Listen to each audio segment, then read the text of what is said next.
You're probably familiar with PowerPoint as something you can use to help you give a presentation, but you may not know that you can also turn a PowerPoint into a really attractive ebook. So I'm just going to show you real quick how to do that.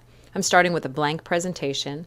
The first thing I'm going to do is change my slide size. So I will click Design, Slide Size, and go to Custom Slide Size. It's automatically set on widescreen. I'm going to change it to letter paper, 8.5 by 11 inches, and change it to Portrait. Choose Maximize. And now this is going to set it up in the same orientation and size as a regular piece of photocopier, printer, or handout paper.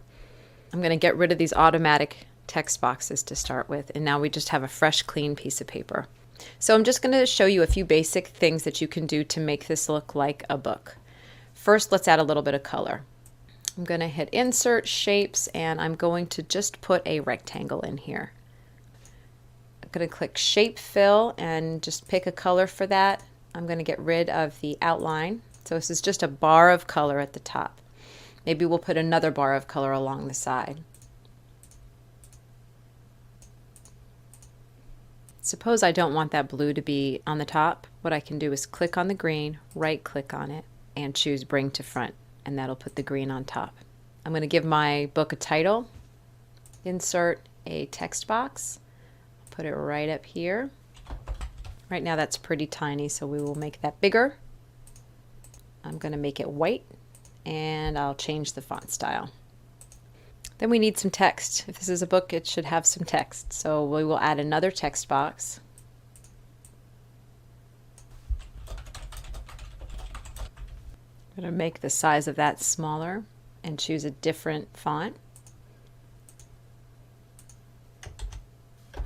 Now, if you're used to seeing PowerPoint with very large words because it's just sort of a bulleted list, this is a very, very different way of using PowerPoint. But the real difference between PowerPoint and something like Microsoft Word is that I can take this text box and I can move it anywhere on the page that I want. It's not going to, reorganize itself or anything like that. So PowerPoint lets me take any of these elements and move them wherever I want them to go.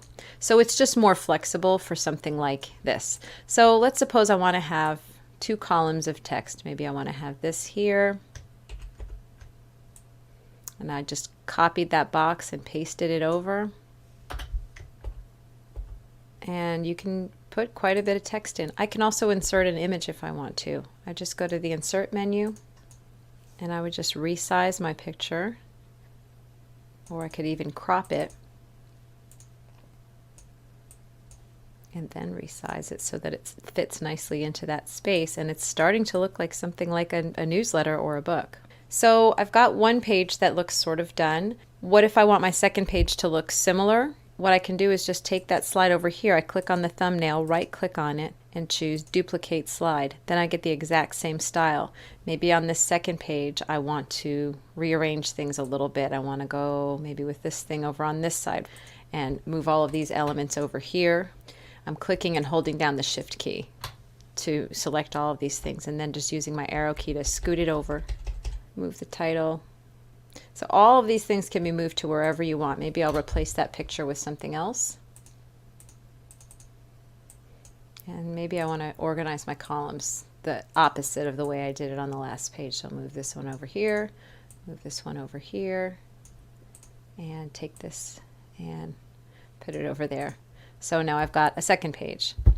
So you can see how I could do this with multiple pages. And whenever I'm finished and I'm ready to have this actually be a book, is first I would need to make sure that I have saved my work as a PowerPoint, because it would be terrible to lose all of that work and never be able to change it again. And then once it's saved as a PowerPoint, then I would save it again as a PDF. In my version of PowerPoint, I'm automatically hooked up to Adobe to make PDFs. If you have this option, then choose that. If not, just click Save As, and see here where it says PowerPoint presentation, I can change that to PDF. So now, I've just opened the PDF. I'm going to just reduce the size a little bit. And now that is exactly the same thing I just created in PowerPoint, except now it's sort of like a little ebook. It's not the kind of ebook that you can read on a Kindle or a Nook. This is an ebook that is just a PDF ebook. So that is how you take a PowerPoint and turn it into an ebook.